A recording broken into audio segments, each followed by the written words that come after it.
और यूपी के बाद बात बिहार की करते हैं, जहां जल्द ही चुनाव होने वाला है। इसका सिग्नल बजट से मिला है।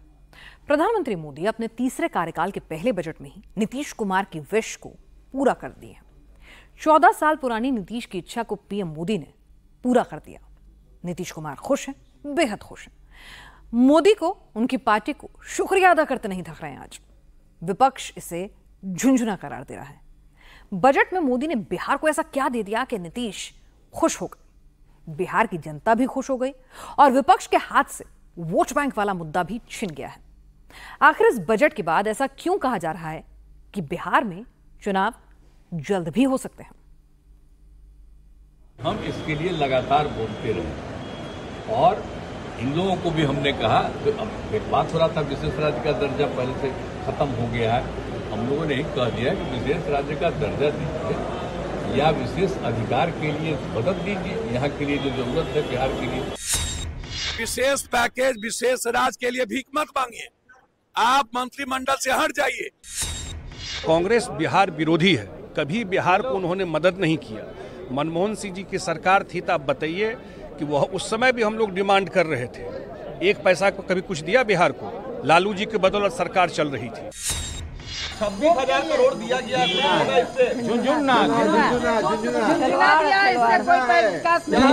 रेलवे के झुंझुना है।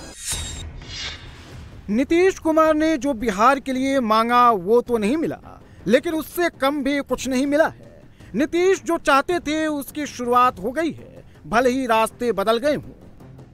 नीतीश विशेष राज्य का दर्जा मांगे, मोदी सरकार स्पेशल पैकेज दे दी। नीतीश ने केंद्र से बिहार के लिए विकास में हिस्सेदार बनने को कहा। मोदी सरकार ने बजट में बिहार के लिए पिटारा खोल दिया। रोड डेवलपमेंट प्रोजेक्ट के लिए 26,000 करोड़ का ऐलान, 3 एक्सप्रेसवे बनाने का ऐलान, पटना से पूर्णिया और बक्सर से भागलपुर तक एक्सप्रेसवे बनेगा, बोधगया, राजगीर, वैशाली, दरभंगा एक्सप्रेसवे भी बनाने का ऐलान किया गया है। बक्सर में गंगा नदी पर 2 लेन का ब्रिज बनाया जाएगा। गया को इंडस्ट्रियल कॉरिडोर से जोड़ा जाएगा। बिहार को कोसी की त्रासदी से बचाने के लिए 11,500 करोड़ रुपए के बजट का ऐलान किया गया है। भागलपुर के पीर 35 में 21,400 करोड़ रुपए की लागत से 2400 मेगावाट का पावर प्रोजेक्ट लगाया जाएगा। गया में काशी विश्वनाथ कॉरिडोर की तरह विष्णु पथ कॉरिडोर बनेगा। बोधगया में महाबोधि कॉरिडोर बनाया जाएगा। राजगीर में सौंदर्यीकरण का प्रोजेक्ट होगा, पर्यटन को बढ़ावा दिया जाएगा। नालंदा यूनिवर्सिटी का भी विकास और विस्तार किया जाएगा, लेकिन इसके बाद भी विपक्ष इसे झुंझुना बता रहा है। नीतीश कुमार जी किंग मेकर हैं, तो आपको विशेष पैकेज भी नहीं दिया। अभी आप बजट में कह रहे थे कोसी जो सरकार मांगेगी, कोसी सीमांचल के बाढ़ के लिए, तो सरकार क्या मांगेगी? ये डिमांड तो हमारा है ही, हाई डैम को आप दीजिए, एयरपोर्ट पर दीजिए। ये डिमांड है कि जितनी बंद पड़ी फैक्ट्रियां उस पर आप दीजिए। मगध में पानी के सवाल को लेकर के है, बाढ़ से मुक्ति को सवाल को लेकर के है। तो अब आप कह रहे हैं कि आप विशेष राज्य हमको मत दीजिए, लेकिन ये भी क्यों मांग रहे हैं आप? बिहार में 2025 में विधानसभा चुनाव है और 2024 के लोकसभा चुनाव में एनडीए का सबसे बेहतर स्ट्राइक रेट बिहार में ही रहा है। बिहार में एनडीए का स्कोर 30/40 है। बिहार में एनडीए का स्ट्राइक रेट 75% है। प्रधानमंत्री मोदी हों या फिर नीतीश हों या चाहे चिराग और जीतन राम मांझी, सभी इसी स्ट्राइक रेट को 2025 में होने वाले विधानसभा चुनाव में दोहराने की कोशिश में। मोदी सरकार 3.0 में बिहार को प्रमुखता दी गई। मोदी सरकार ने अपने इस बजट में पूरे बिहार को जोड़ लिया है। मोदी सरकार का ये बजट बिहार के लिए सिर्फ इकोनॉमिक ही नहीं, बल्कि सियासी पावर बूस्टर से भी कम नहीं। बीजेपी, जेडीयू, एलजेपीआर और हम जहां इनके सांसद चुनाव जीते, जिन क्षेत्रों में इन पार्टियों की पकड़ है, उन क्षेत्रों को इस बार के बजट में कुछ न कुछ जरूर मिला है। पटना बीजेपी का गढ़ है। पटना से रविशंकर प्रसाद सांसद, पूर्णिया से इस बार पप्पू यादव चुनाव जीते, लेकिन सीमांचल इलाके में बीजेपी और जेडीयू दोनों का वोट बैंक है। बक्सर में भी इस बार बीजेपी चुनाव हारी, लेकिन इसके बावजूद इस एक्सप्रेसवे से जोड़ा गया है। बीजेपी को पता है कि विधानसभा चुनाव में वोटर का मूड शिफ्ट करेगा। वैशाली से एलजेपीआर की वीणा देवी सांसद, दरभंगा से बीजेपी के गोपाल जी मंडल चुनाव जीते, भागलपुर जेडीयू के दबदबे वाला इलाका है। गया से जीतन राम मांझी पहली बार सांसद बने। वहीं नालंदा खुद सीएम नीतीश कुमार का गृह जिला है, यानी जहां एनडीए को वोट मिला, जहां से एनडीए के प्रत्याशी चुनाव जीतकर संसद पहुंचे। मोदी सरकार के तीसरे कार्यकाल के पहले बजट में विकास का खाका वहीं से खींचा गया है। कॉलेजेस के निर्माण की बात हो, एयरपोर्ट्स के निर्माण की बात हो, ब्रिजेस के निर्माण की बात हो, अर्थव्यवस्था को मजबूती देने का भी जिक्र किया गया है। तो वहीं दूसरी तरफ हम लोग के राज्य में टूरिज्म को बढ़ावा देने के लिए भी प्रावधान किए गए हैं। बाढ़ की समस्या जिससे हर साल हम लोग परेशान रहते थे, उस समस्या का भी समाधान इस बजट में दिया गया है। बिहार में निश्चित रूप से बहार है, या फिर से एनडीए ही सरकार है और रहने वाली है।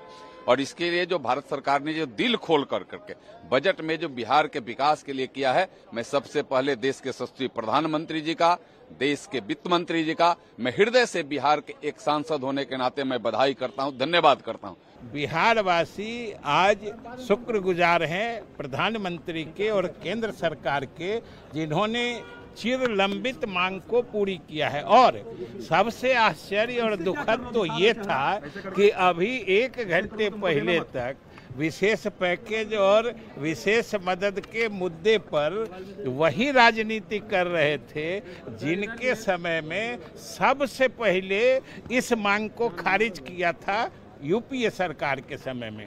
आज वही लोग बिहार वासियों को दिखाने के लिए घड़ियाली आंसू बहा रहे थे, अब उनकी बोलती बंद होगी।